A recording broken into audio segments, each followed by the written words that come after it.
Hi.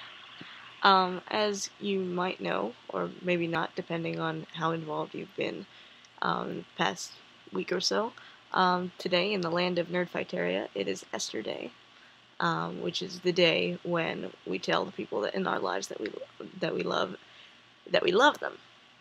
So, as John Green says, it is like Valentine's Day for all other types of love, and I guess romantic ones also. But I figured I would start off the video by just saying, "Hi, Eugenie, I love you."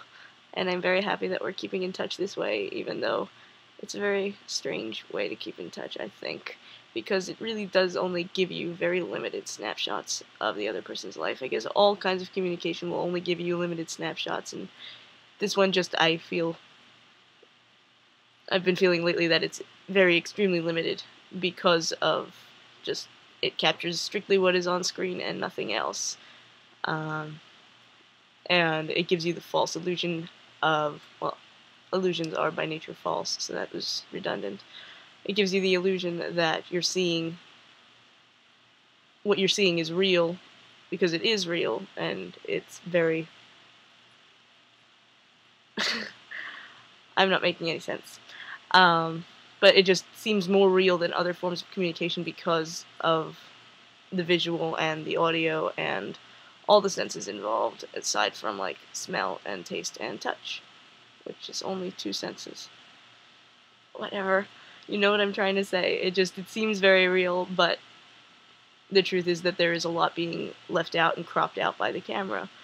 And that's not anybody's fault, it's just the nature of this type of communication. And yes, so I'm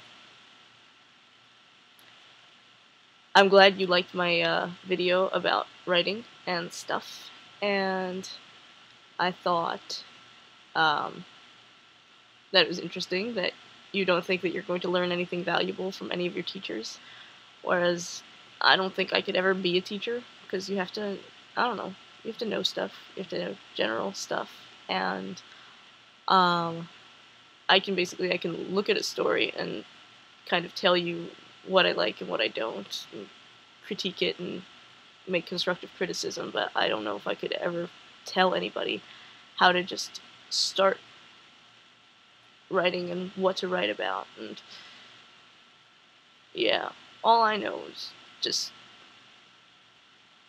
I know what I like to read and what bores me as a reader, and so when I'm writing, I try not to do that. Like, I read over my own stuff incessantly, and I try not to bore myself. And sometimes I am convinced that I would be bored before a standard reader would get bored.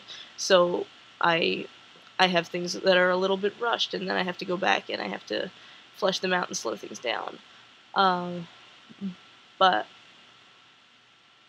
mostly what I like to read, I like dialogue, I like characters. Everything else, it stems from those things. If those things are solid, then I feel like the reader will follow you anywhere. And plot is very, very important, because that's what keeps the story moving, and it's what keeps me from getting bored. But if you have too much plot and not enough character, then it doesn't matter how exciting the things that are happening are, because I won't care.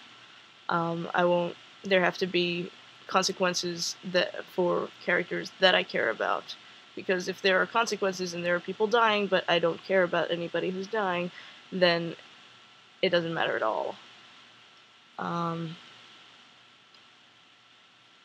And yeah, that's just, really, really basic stuff. If you want a professionally writerly thing that I learned in one of my writing classes that I agree with, that I like, is the idea of apple, banana, and monkey, banana, which sounds ridiculous, but is very helpful, because say you have 3 objects, a monkey, an apple, and a banana, and if you tell people to group them together in 2 and decide which one doesn't belong. Apparently this was a study, it was done on children, and on adults, and the children tended to group the monkey and the banana together, and the adults tended to group the apple and the banana together. Because adults were thinking in terms of, they're both fruits, and thematically they go together, but the kids were thinking in terms of cause and effect, monkey eats banana, and how they connect in that sense. So, what you can learn from this for your writing is that there has to be story, and there has to be theme. And if you have too much of one and too much of the other, like, you can't have a story that is just purely an idea, it will just be boring and preachy, and it won't get your point across at all. And you can't have a story that is just, one event triggering another event, triggering another event, triggering another event, and there doesn't seem to be a point anywhere. Yeah, I recently read a book, not that recently, but the most recent Vorkosigan book that I read, and I was disappointed somewhat, because I felt, while I was reading it, I was thinking, there is too much monkey banana in this, like, I don't really know what the point of it is. The whole series is fantastic, and so that's why this book was a bit of a letdown, because it wasn't as fantastic as all the rest of them. It was, so, like, things just kept happening, and I didn't know really why, and then when you get to the end, there was a really major development, and then the whole rest of the book seems to be expanding on that theme, but it didn't really work for me on an emotional level, because it just, maybe that was the author's intention, but it didn't click the way it was intended, maybe. So, yeah, so it felt too much monkey banana the whole way through, and then too much apple banana by the end. I don't know if you have any idea what the heck I am talking about with this. And I hope you just managed to get through this video and not throw things at the screen. Alright, I will talk to you next time, and I will see your next smudge vlog, which is very interesting that you named them smudge vlog. I don't know what I would call them, aside from letters to Eugenie, which is the tag that I'm using, but I always just find it interesting that whenever I click on one of your videos, what I get in the sidebar are all makeup tutorials, because you put the word smudge, and smudging apparently is a very big keyword in makeup tutorials. So, just thought you might like to be aware of that.